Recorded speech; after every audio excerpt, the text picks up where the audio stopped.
Okay, so going on to the next part.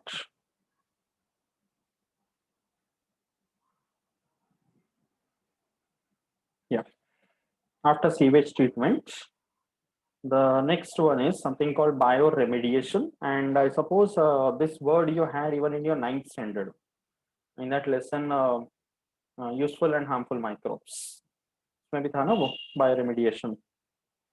Okay, in the nature, okay, because of various polluting activities by man, there are a lot of heavy metals which are released into the environment. Okay अभी for example ये एक picture में एक example मुझे यहाँ पे ऐसा लगा कि देर आर सर्टन प्लेसेस अभी ये इस तरह के शीट्स देखे रहेंगे इनको क्या बोलते हैं बताओ बहुत सारे घरों के छत पे ऐसा लगा के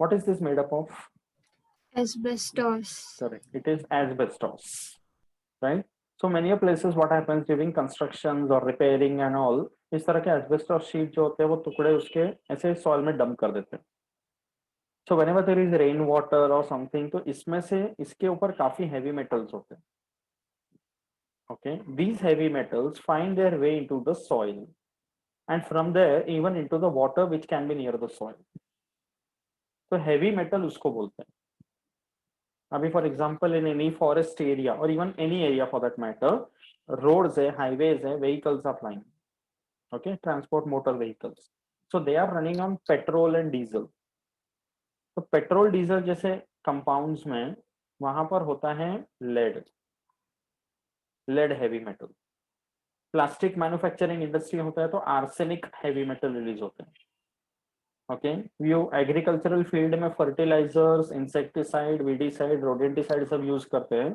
सो there are other heavy metals which are added into this sulphur calcium okay zinc molybdenum iron so many heavy metals so through so many different activities we are releasing a large number of heavy metals into the environment इसके ऊपर मैंने एक छोटा सा research किया था during my MSc so it's like Sanjay Gandhi national park जो अपना फॉरेस्ट एरिया है उसके अंदर रोड के बगल वाले सॉइल का सैंपल कलेक्ट करके मैंने लेबोरेटरी में एस्टिमेट किया and I found a very good quantity of lead in it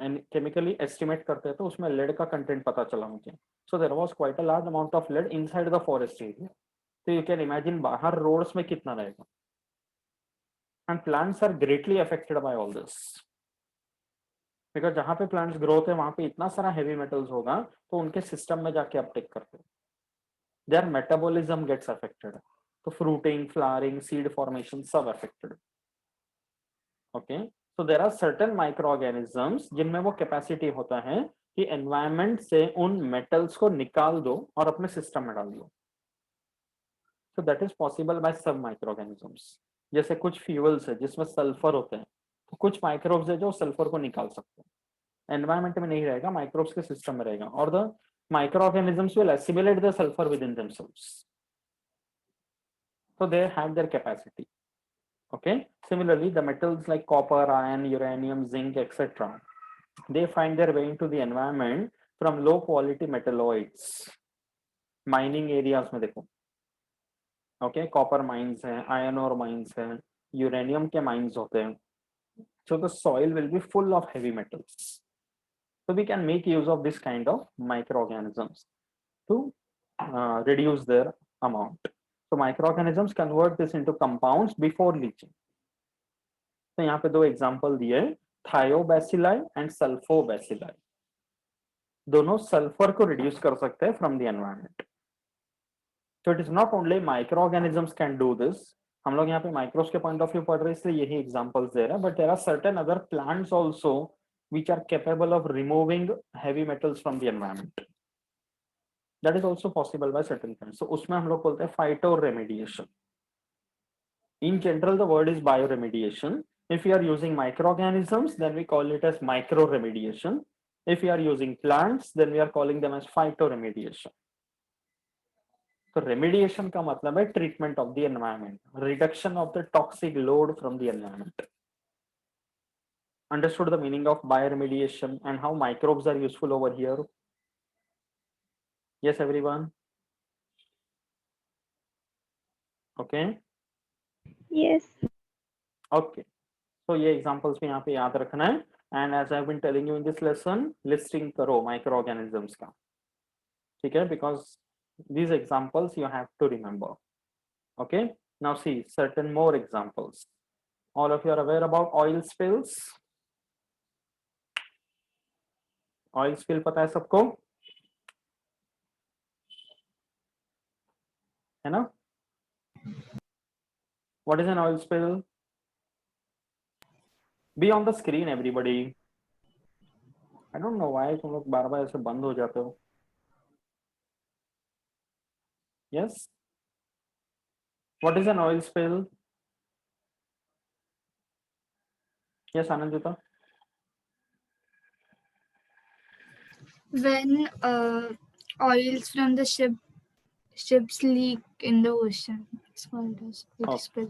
Whenever any oil or lipid compounds or hydrocarbons they spill, or there is a leakage, or there is a collision, okay, the oils form a layer on the water body. So you can see the water is full of oil, and you can imagine, ये देखो, ये tortoise या turtle, इसके शरीर पे पूरा oil लगा हुआ है. Imagine how that must be feeling.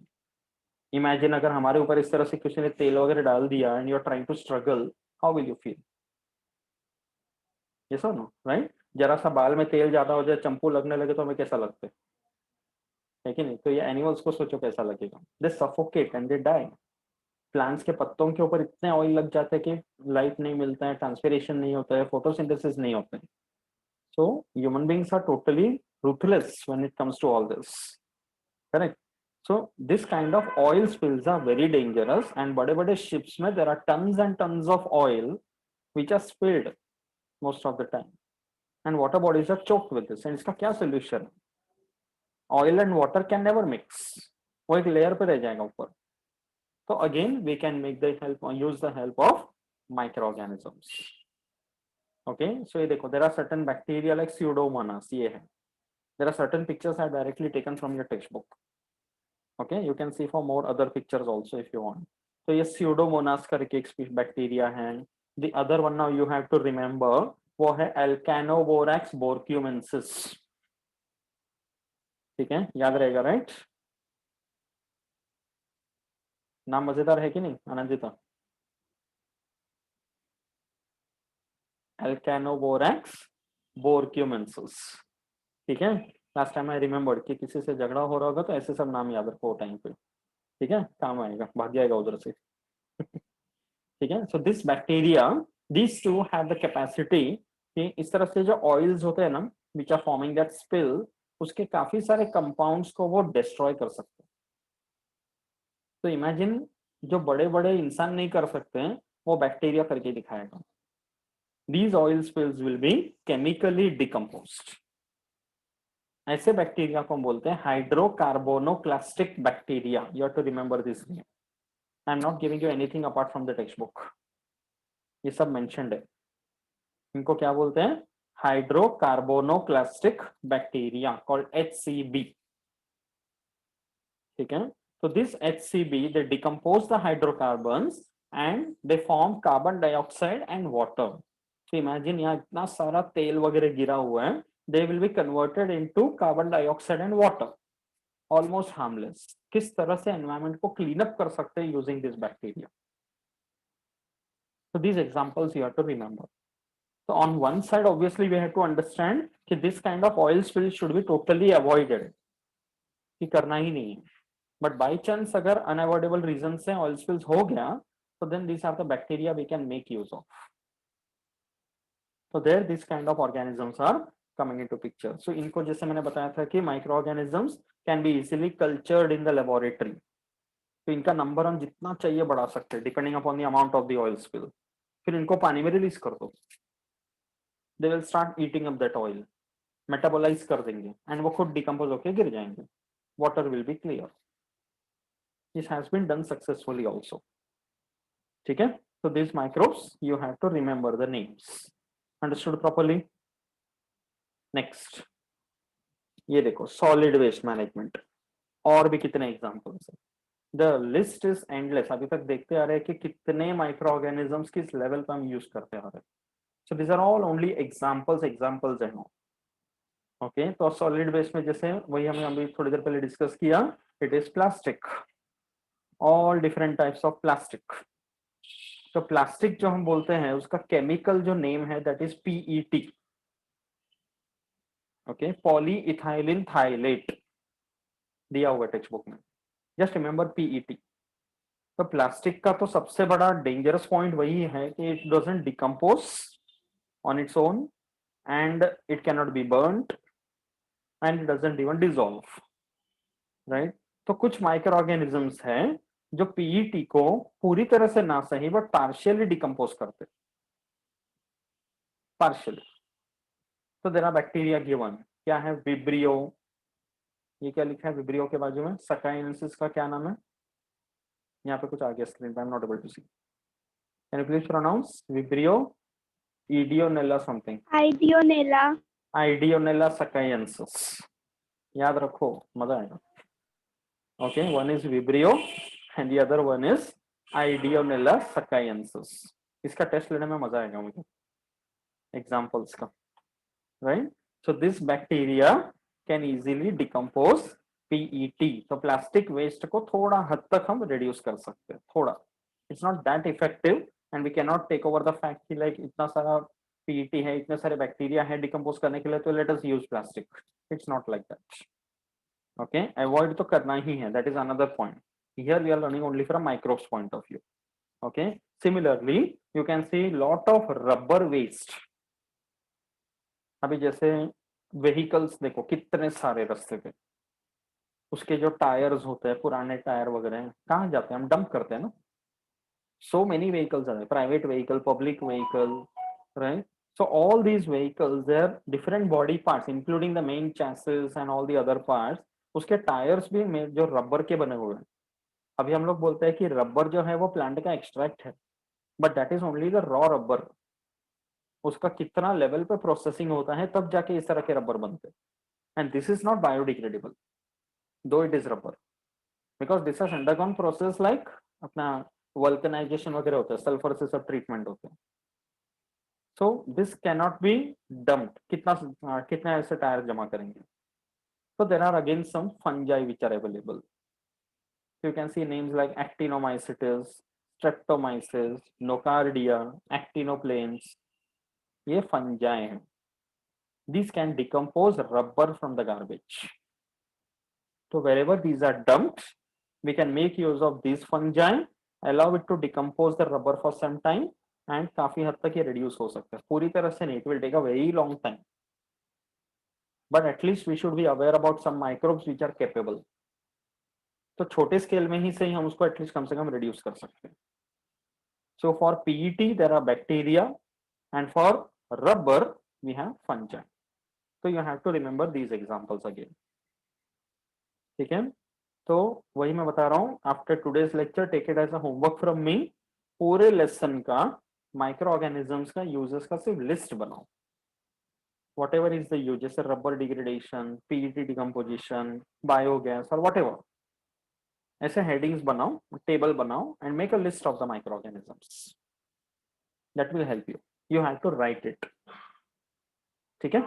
Understood about this solid waste management. Next, okay, ये acid rain, again this is a phenomenon which you are well aware about. What is acid rain? Yes Diksha, acid rain क्या होते हैं?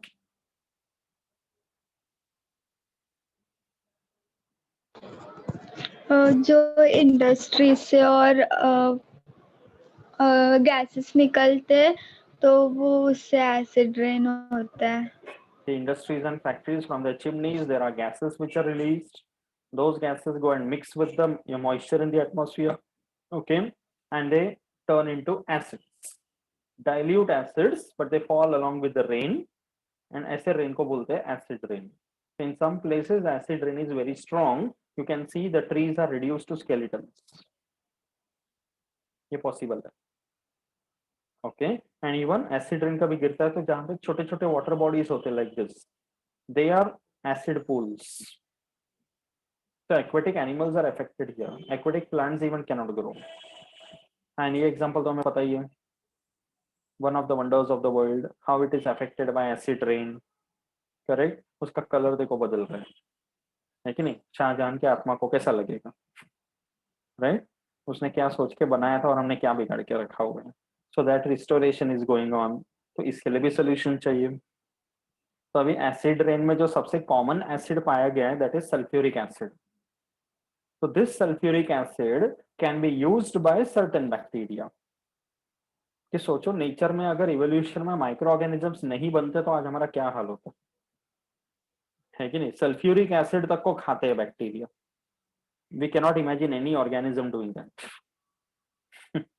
Right. सो यहाँ पे ऐसे bacteria हैं एसिडोफिलम, एसिडोबैसिलस फेरोक्सिडेंस, याद रखो। Okay, I can understand these names are going to give you nightmares, but we can't help it, right? So acidophyllum and acidobacillus feroxidans, ठीक है। so ये बैक्टीरिया क्या करते हैं सल्फ्यूरिक एसिड के लिए, they use the sulphuric acid as their source of energy. तो ऐसे एसिड रेन जब होता है एंड वो एसिडिक सॉइल, सॉइल उसके वजह से एसिडिक हो जाता है, soil and the water body. तो उसका एसिडिटी को रिड्यूस करने के लिए we can make use of this bacteria. This is how it looks, acidobacillus. कुछ खास है तो नहीं देखने के लिए, but you can understand they are rod shape bacteria. Bacillus मतलब रॉड शेप, ठीक है। So again here as an example you have to learn the names, ठीक है। समझा एसिड रेन सल्फर रिडक्शन के लिए कैसे यूज कर सकते हैं एंड कोरिलेट कर सकते हैं, because we are talking about acid. तो बैक्टीरिया के नाम में भी एसिड है, एसिडोफिलम, एसिडोबैसिलस। so that way you can easily remember, ठीक है। नेक्स्ट,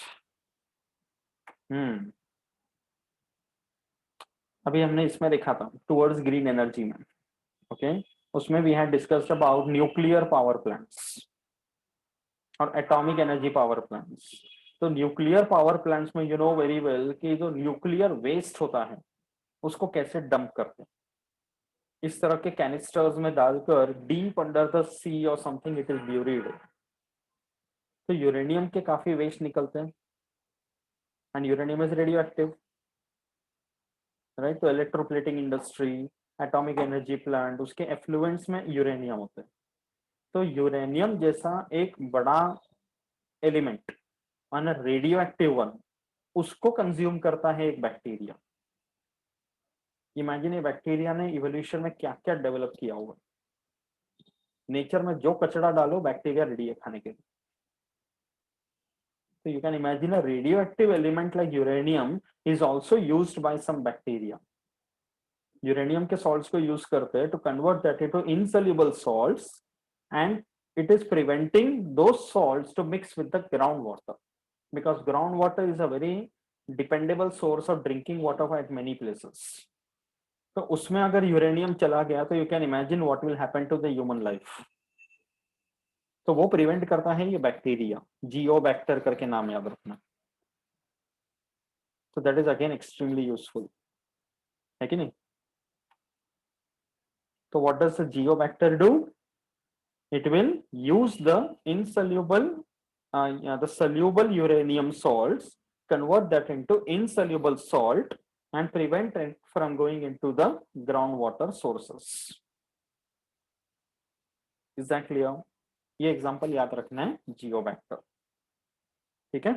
देन जस्ट 2-3 मोर स्लाइड्स फिर ये लेसन हो जाएगा। ये तो सबको पता है, bio fertilizer, symbiotic association with leguminous plants, correct। Root nodules बनते हैं, पता है। The most common bacteria that are found inside these root nodules, that is rhizobium.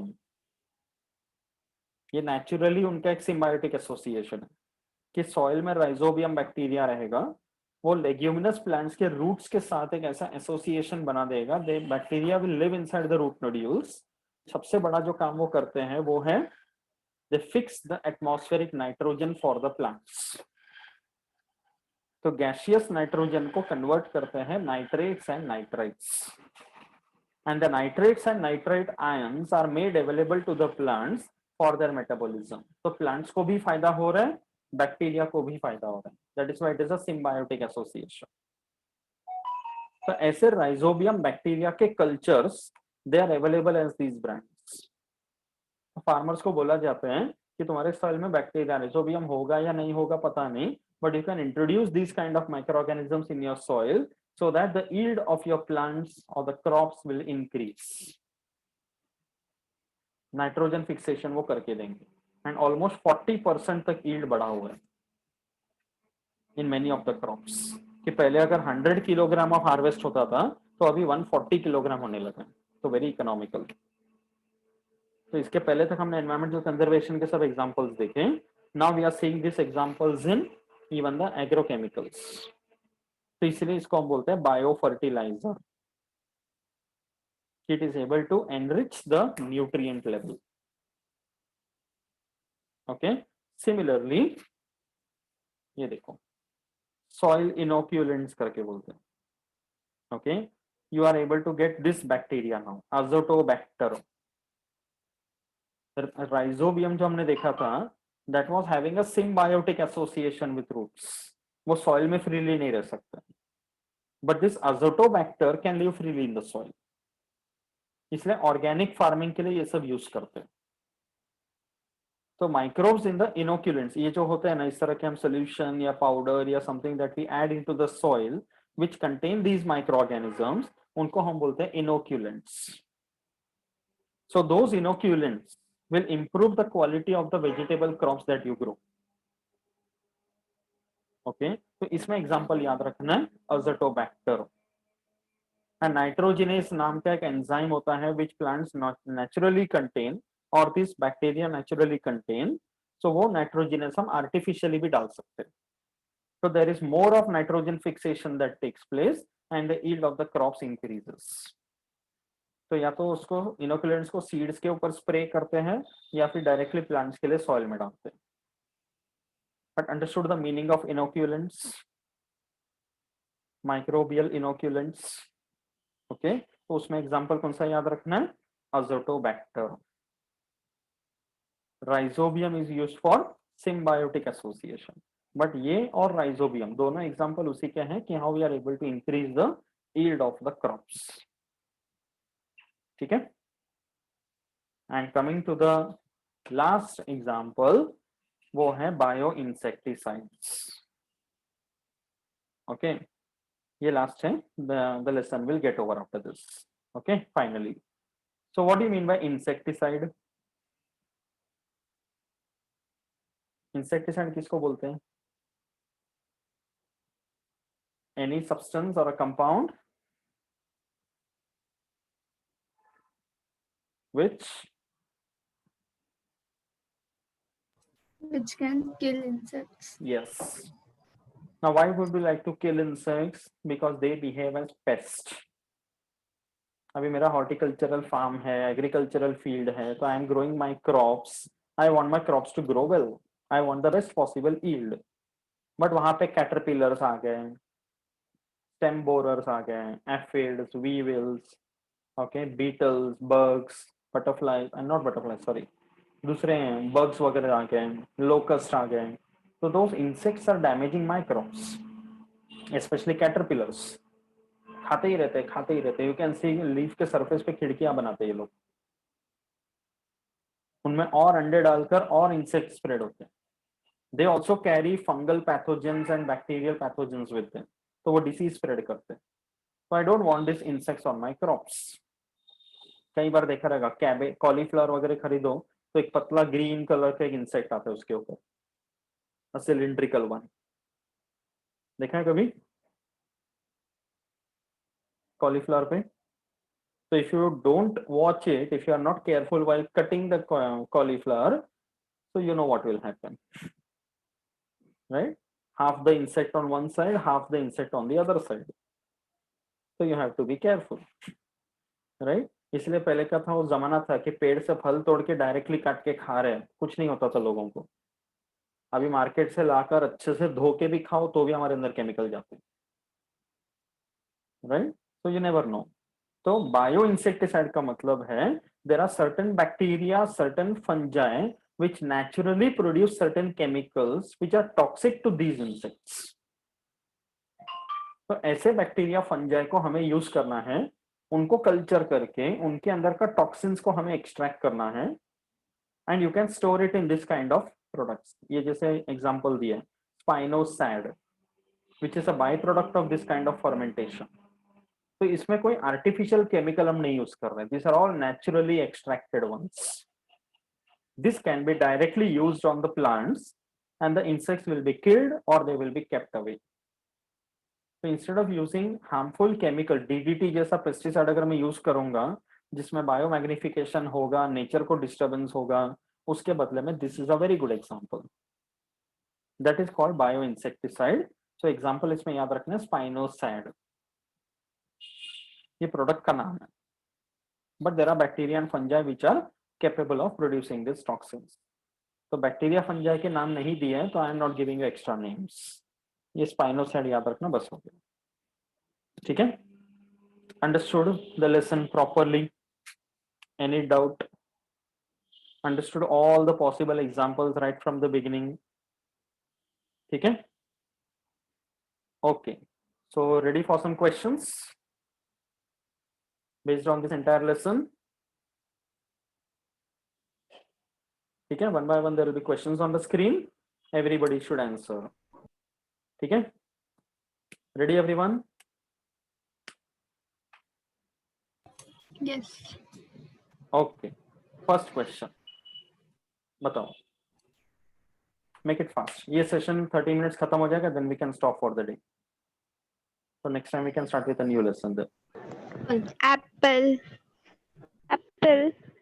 Answer is apple. Cider is obtained by fermentation of apple juice. Correct. Very good. Next. फटाफट answer करो, ठीक है? बोलो.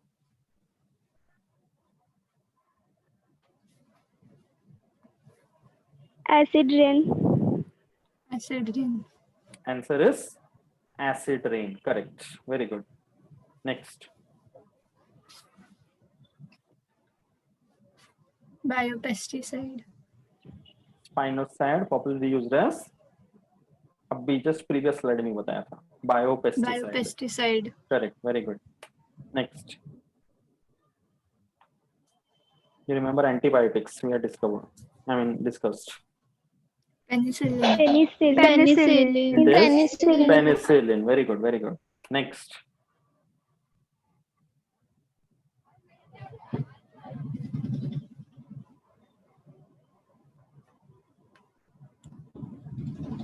Pseudomonas. Pseudomonas. It is Pseudomonas. Wonderful. Very good. याद है?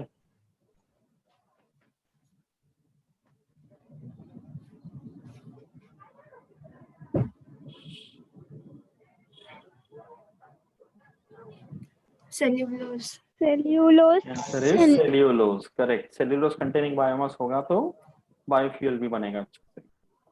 Next.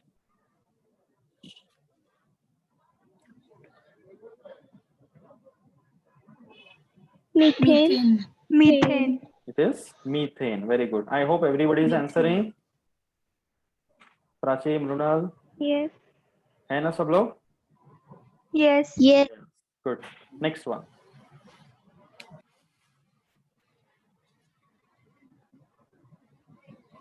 Uranium. Uranium. Geobacter is for uranium. Very good. बोलो.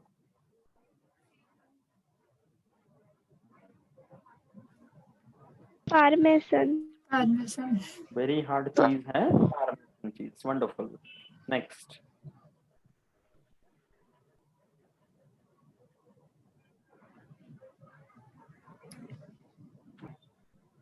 Ethanol.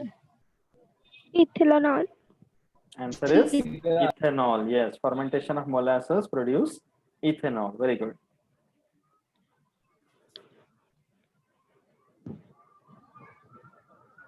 Rhizobium. Bacterial biofertilizer is Rhizobium. rhizobium. Wonderful. And the last one.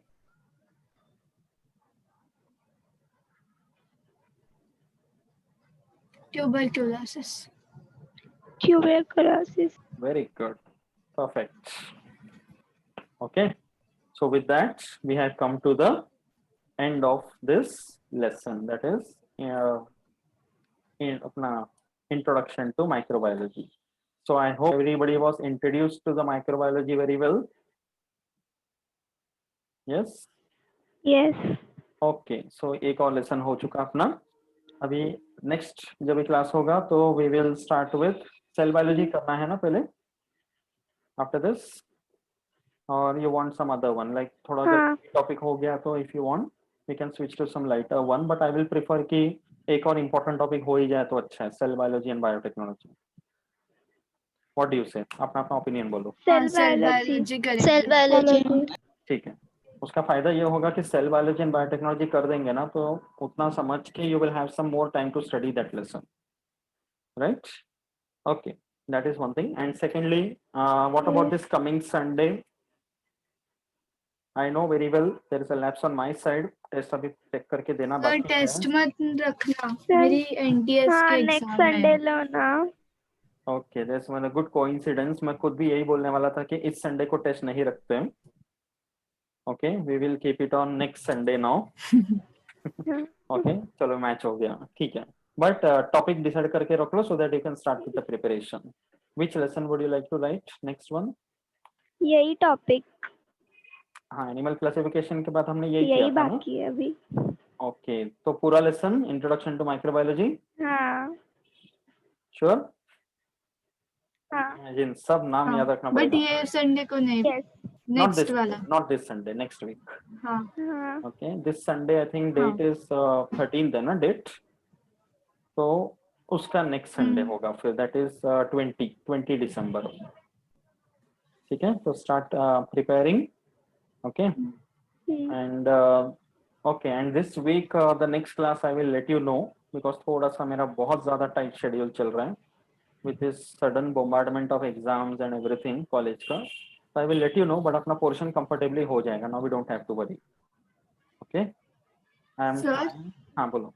बाकी किसी ने एनटीएस एग्जाम के लिए appear किया है क्या? बाकी किसी मतलब from NTS? This batch anyone appear किया है एनटीएस का किसी ने? हाँ. किसने? आई डोंट थिंक किसी ने किया है. Let me know. Okay. Yes Pranav, I will be sharing the PDF of this. Don't worry. ये लेसन हो चुका है ना तो इसका PDF मैं शेयर कर दूंगा तुम लोग के साथ. Okay, why do you wanted to know Anandita NTS के बारे में? क्योंकि मुझे सेंटर कौन सा पूछना था. क्योंकि अच्छा, मेरी कोई भी फ्रेंड नहीं है ना, इसलिए. ओके, तो पता चल जाएगा, वहां जाओगी तो पता चल जाएगा इफ एनीबडी इज देयर. और कोई फ्रेंड नहीं है तो वहां जाके बना लेना फ्रेंड. है ना? हाँ. यस. ओके, ठीक है. तो व्हाट आई वाज प्लानिंग, अभी देखो तुम लोग का as of now the situation is like तुम लोगों का बोर्ड एग्जाम अप्रैल के पहले तो नहीं होगा. That is what we have come to know, right? So in a way it is good, we are having time. तो जनवरी तक मैं ट्राई करता हूँ कि तुम लोगों का पोर्शन पूरा हो जाए from my side. If not at the most by February I think we should be finishing. Because एक बार ये सेल बायोलॉजी एंड बायोटेक्नोलॉजी हो गया तो one other major lesson will get over. फिर social health and disaster management, ये दो ही बचेगा. तो that is only discussion and it's not big, तो हो जाएगा आराम से. लेट्स कीप अ टारगेट कि जनवरी तक खत्म ही कर देते हैं, है ना? तो you will have your time for study, right? And whenever possible I keep sending you more test. Online वाला भी मुझे बनाना है, मैं बहुत सोच रहा हूँ, but I am completely packed up. Okay, तो I will send you as early as possible. Fine. Okay, and मैं जरा ग्रुप में बीच बीच में कुछ इंटरेस्टिंग फैक्ट्स अपडेट्स भेजते रहता हूँ. Hardly any response is there. कुछ तो रिप्लाई करो, रिस्पॉन्ड करो, ग्रुप में ही रिस्पॉन्ड करो ना. लेट्स कीप एन करती इंटरेक्शन हूँ मैं, आल्सो. लेकिन कुछ रिस्पॉन्स नहीं करती हूँ, तो वही मैं कह रहा हूँ. रिप्लाई नहीं करती. I can understand you must be going through it और रीडिंग थ्रू इट, बट उसके बारे में कुछ डिस्कशन वगैरह हो तो ज्यादा इफेक्टिव होगा ना. इसलिए मैंने अलग से एक ग्रुप बना दिया so that other people are not disturbed. But यहाँ तो वन वे ट्रैफिक लगा हुआ है. Don't do that. इंटरेक्ट. ठीक है, कुछ तो रेस्पॉन्स दो. Give your opinion. Okay, that will help. ठीक है, तो we will stop for the day. I will send you the PDF also and regarding this week I will let you know if possible, अगर और एक turn होता है तो, ठीक है, otherwise next week will meet. Okay, and Anandita, all the best for your Sunday exam. Give your best. Okay, yeah, chalo, bye everyone, good night, see you.